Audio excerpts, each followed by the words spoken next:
วันนี้เราจะมาเรียนรู้กันเรื่องของลำดับเลขคณิตครับ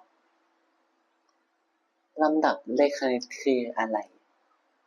เรามาดูจากตัวอย่างที่เราเห็นกันคือจาก1ไป2มันคือบวก1ถูกไหมเพิ่มทีละบวก1อย่างนี้แหละครับคือเรียกว่าลำดับเลขคณิตคือมันจะบวกหรือลบไปทีละเท่ากัน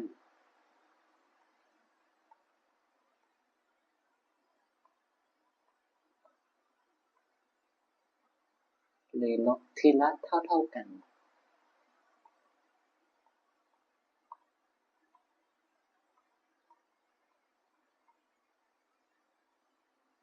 แล้วก็เรามาดูสูตรและสิ่งต่างๆอย่างแรกคือพจน์ที่ n พจน์ที่ n ใช่ไหมมันคือเราอยากจะหาพจน์ไหนสมมุติอันนี้คือพจน์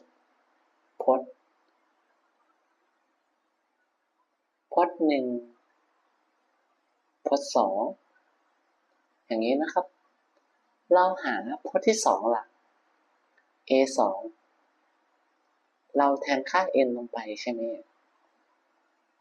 พจน์ที่สองเราคือเลขสองใช่ไหมเลขสองอันนี้แหละคือพจน์ที่ n ต่อมาคือพจน์ที่หนึ่งพจน์ที่หนึ่งก็คือตัวแรก a หนึ่งอย่างในตัวอย่างนี้ a หนึ่งก็เท่ากับหนึ่งใช่ไหมต่อมาผลต่างร่วมมันคือเราเพิ่มหรือลดไปทีละเท่ากันอย่างข้อนี้ผลต่างร่วมใช่ไหมก็คือเท่ากับหนึ่ง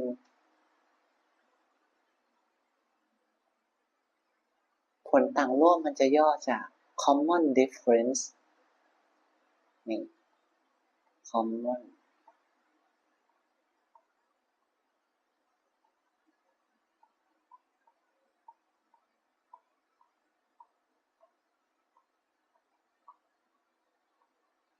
อย่างนี้นะครับส่วน n แปลว่าจำนวนพจน์อย่างข้อนี้มันมีกี่ตัวหน้าจำนวนพจน์มันเป็นจำนวนเต็มบวกนะอันนี้ดูดีๆมีทั้งหมด6ตัว n เท่ากับ6ใช่ไหมเรามาดูโจทย์กันดีกว่านะครับผมข้อแรก2 4 6 10อย่างนี้เราหาดีได้ก่อน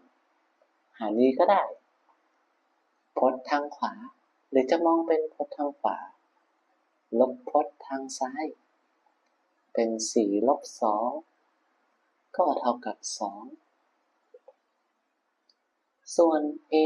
1พจน์แรกเราคือเท่ากับ2นั่นเองหา an ใช่ไหม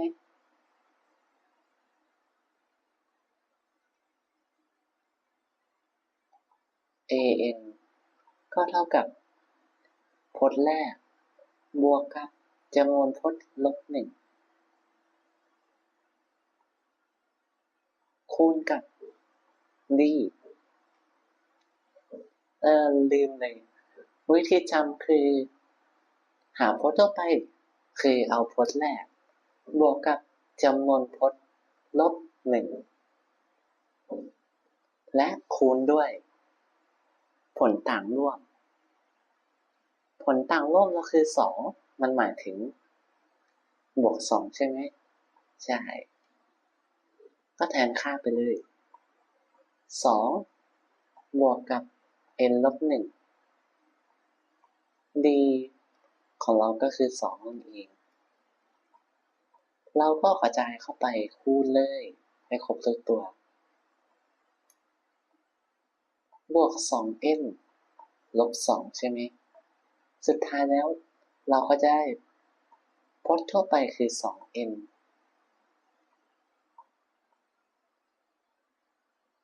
เราลองพิสูจน์กันดูได้ว่าพจน์แรกสมมติอยากรู้ว่าพจน์ที่3 a3 มันจะเท่ากับเท่าไหร่นะก็คือ2คูณ3ก็เท่ากับ6แสดงว่ามันถูกต้องแล้ว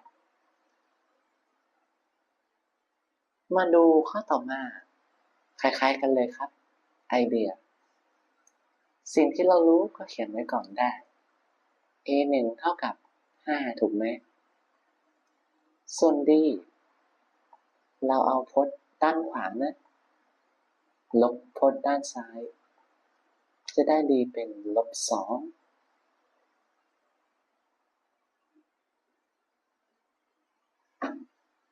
หาพจน์ทั่วไปก็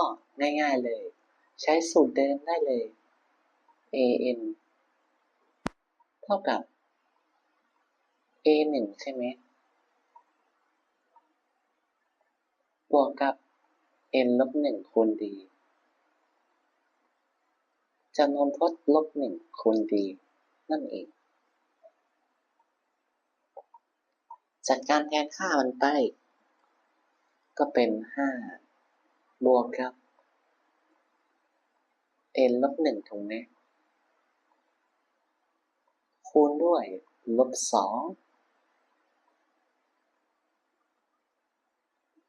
คิดเลขเลยเราจะได้เป็น5ใช่ไหม-2n บวก2สุดท้ายก็จะได้7-2n เป็นคำตอบครับผม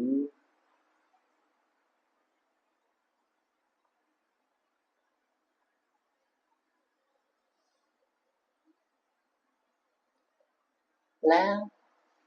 โจทย์ในวันนี้ผมเอามาจากหนังสือสสวทนะโอเคมาข้อ3เราใช้วิธีลัดได้เลยนะครับคือเราหาดีก่อนอันนี้ต้องมีความละเอียดนิดนึง-3ลบกับ-1ถูกไหมเราจะได้ค่าดีเท่ากับ-2พอลบเจอลบเป็นบวกไงพจน์ที่5ใช่ไหมอันนี้คือพจน์ที่1พจน์ที่2พจน์ที่3พจน์ที่4แสดงว่าพจน์ที่5มันก็ต้อง-2สิใช่ไหมหรือเขียนอย่างนี้ก็ได้ a5 เท่ากับ-7 -2เท่ากับ-9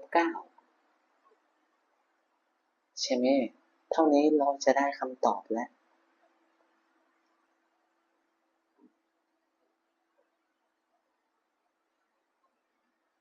โอเคข้อที่4หา4พจน์ถัดไปเราก็ตีความก่อนถัดไปใช่ไหมหมายถึงตั้งแต่ a5 a6 a7 แล้วก็ a8 ซะด้วย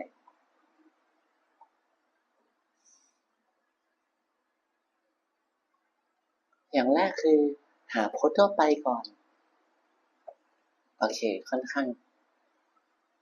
เชื่อเลยว่าทำได้แน่นอน a1 หาที่เรารู้ก่อนเท่ากับ-1ถูกไหมส่วนค่าดีของเราคือ6ลบกับ-1ถูกไหมก็ได้เป็นเท่ากับ7พจน์ทั่วไปเราก็เขียนเป็นแบบตรงไหนดีนะโอเค an ก็เท่ากับ-1บวกกับ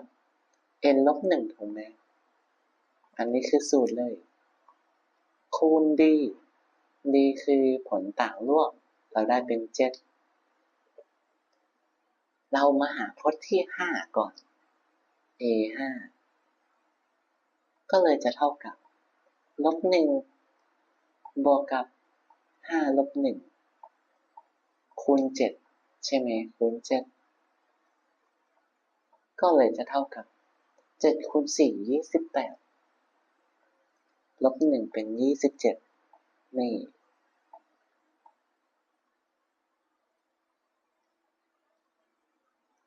ส่วน a6 เราเอาเจ้า a5 มาคิดก็ได้นะ a6 เนี่ยมันจะเกิดจาก a5 ถูกไหมแล้วก็บวกกับเจ้า d เหมือนเราอย่างนี้ครับ27ถูกไหม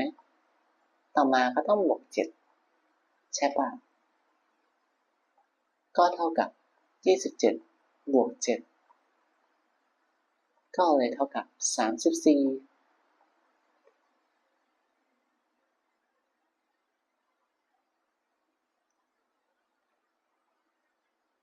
ถ้างั้นเรามาใช้วิธีสั้นๆกันก็ได้34ใช่ไหมต่อมามันก็ต้องบวก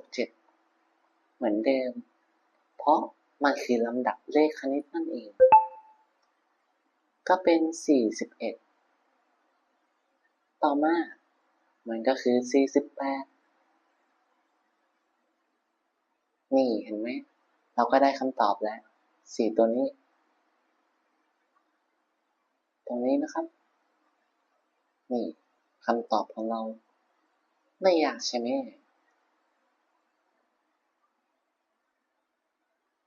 มาดูข้อ5กันเขาให้ a1 และ a2 มาแต่เราจะต้องหาตรงนี้พจน์ที่100เราก็สร้างเป็นลำดับให้เรามองภาพได้ง่ายๆก่อน35ใช่ไหม22และ35เพราะว่ามันติดกันเลย a1 a2 แล้วก็ไปเรื่อยๆถึง a100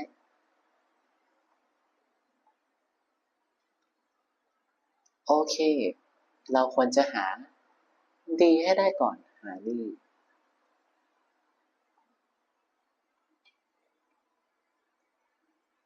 ลองคิดดูนะครับเพื่อนๆ d ก็เลยเท่ากับ35ลบ22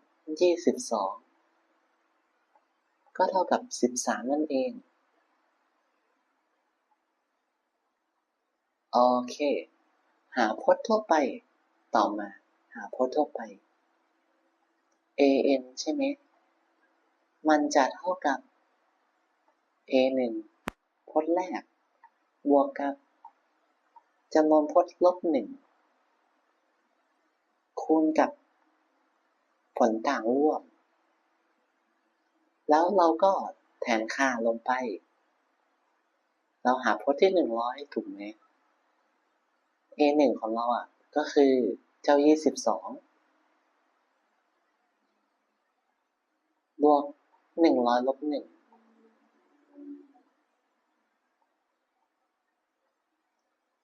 ดีคือ13ใช่ไหม13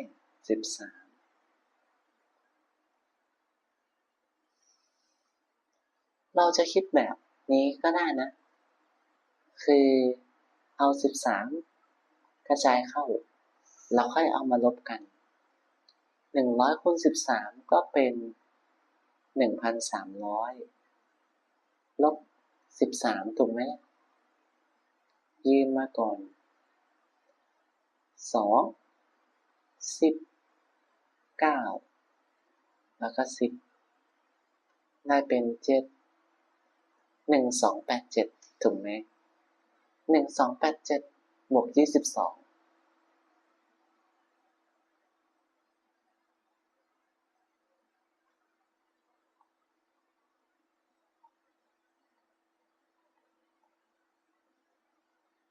อันนี้คือเลข7นะก็เป็น9 10ใส่ทด1ได้เป็นเท่ากับ1,309 เป็นคำตอบของเราได้แล้ว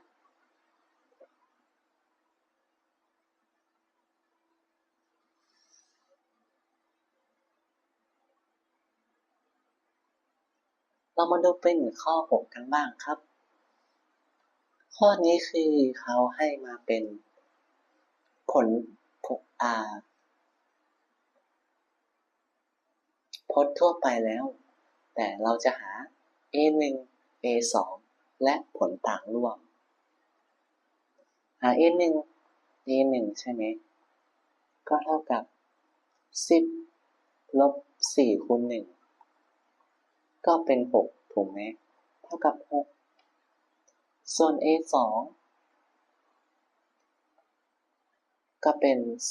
10ลองคิดดูนะครับเพื่อนๆไม่ยากเลยตรงนี้ก็จะได้เป็น2นั่นเองต่อมาหา d เราก็จะได้เป็นเส้นตรงอย่างนี้ไม่ใช่เราเขียนมาเป็นลำดับมาก่อน6 2 d ของเราตรงนี้ d เท่ากับ2ลบ6เท่ากับลบ4ใช่ไหมเป็นคำตอบแล้วโอเควันนี้พอเท่านี้นะครับขอให้เพื่อนๆมีความสุขกับการเรียนโอเค